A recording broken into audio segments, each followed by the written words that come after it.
Bienvenidos a este espacio Leyendo con el Autor. Hoy nos visita Claudia Corol. Claudia, ¿cómo te va? Bien, muy bien. Y por supuesto vamos a hablar y vamos a escucharla a nuestra autora, que es integrante del equipo de educación popular Pañuelos en Rebeldía.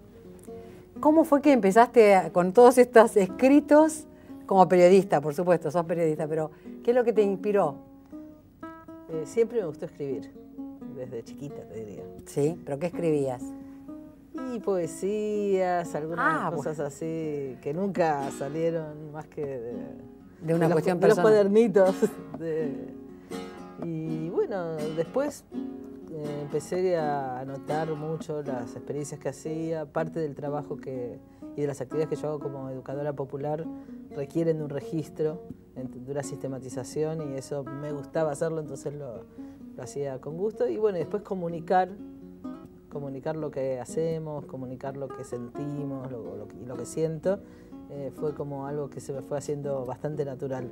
Es decir, como una búsqueda interna y también como parte de las propias actividades que hacemos. Este libro hace una pedagogía feminista.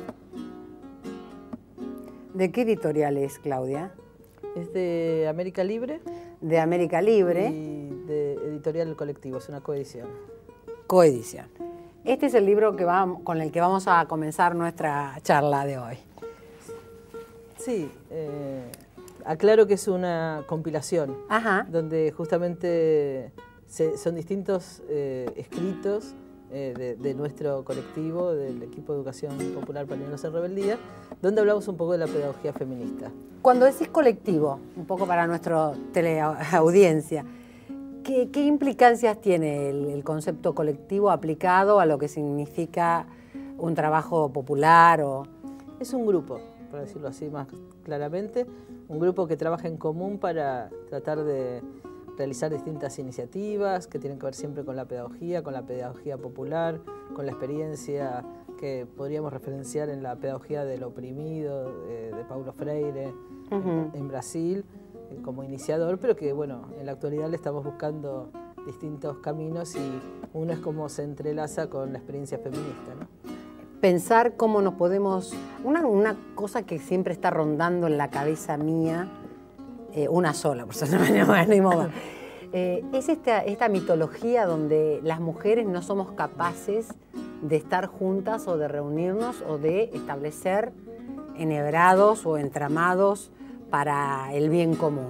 Sí. ¿Vos de dónde te parece que salen estas ideas? ¿Que salen de una estructura autoritaria? ¿Que es la oscuridad que tenemos que atravesar como consigna de lo femenino?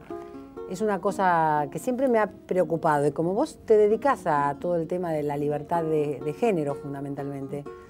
Sí, yo creo que fundamentalmente nos han hecho creer y sentir que no podemos hacer las cosas sin subordinarnos a una cultura hegemónica patriarcal, y entonces la división es muy funcional para esa lógica, ¿no? Es decir, buscar la diferencia, la división, y muchas veces sin saber, sin entender bien qué es lo que estamos haciendo, lo reproducimos nosotras mismas, ¿no? Pero me parece que hay otros aspectos, si quisiéramos ver, de la experiencia de las mujeres que tiene que ver con la solidaridad, con los lazos, con las redes, con transformar eso que parece una gran cantidad de soledades en una trama de sostén y de reconocimiento.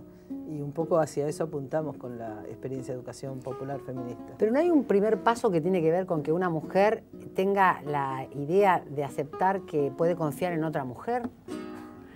Porque en general no confiamos. Yo diría que el primer paso es confiar en una misma.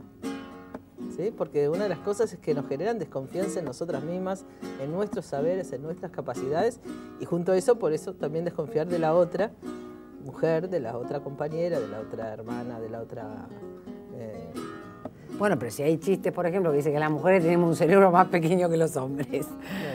O en una estructura de familia, de cómo funciona la endogamia, claro. Siempre la mujer está como separada para asuntos menores. Yo me acuerdo de la escena del Padrino, ¿viste? Es decir, en el Padrino, las mujeres de la familia, ¿dónde estaban?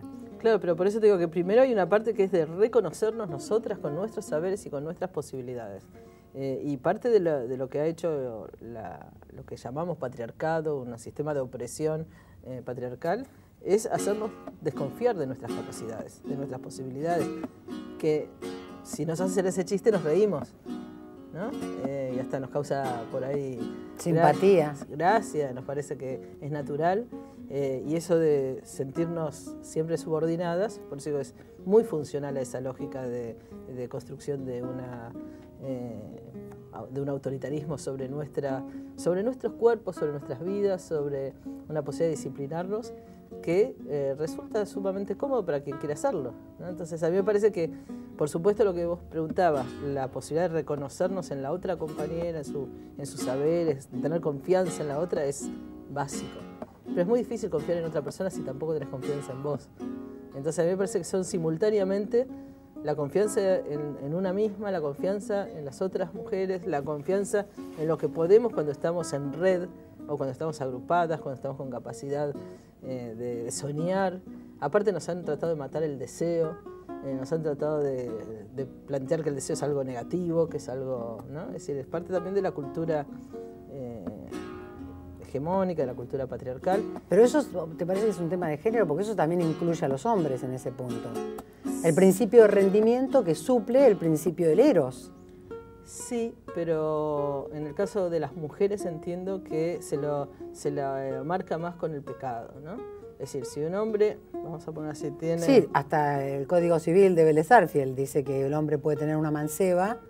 Claro. En cambio, la mujer no puede tener un amante porque traería hijos al matrimonio que incide sobre el patrimonio. Claro, es decir, eso en términos, claro, fundamentales, jurídicos, y en términos también de qué es lo que está atrás de este sistema patriarcal, que es el patrimonio, ¿no? Que es la propiedad, que es que es la herencia, etcétera, etcétera. Pero también en términos culturales, digamos, en términos de ponernos a nosotras que si una mujer desea y expresa su deseo, ya está mal visto incluso por otras mujeres muchas veces, y está juzgado y está estigmatizado.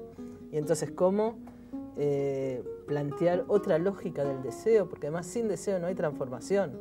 Es decir, sin deseo puede haber disciplinamiento, es decir, puede haber orden, pero no puede haber transformación. Y bueno, quienes buscamos transformar el mundo que vivimos, no nos conformamos con el mundo como está.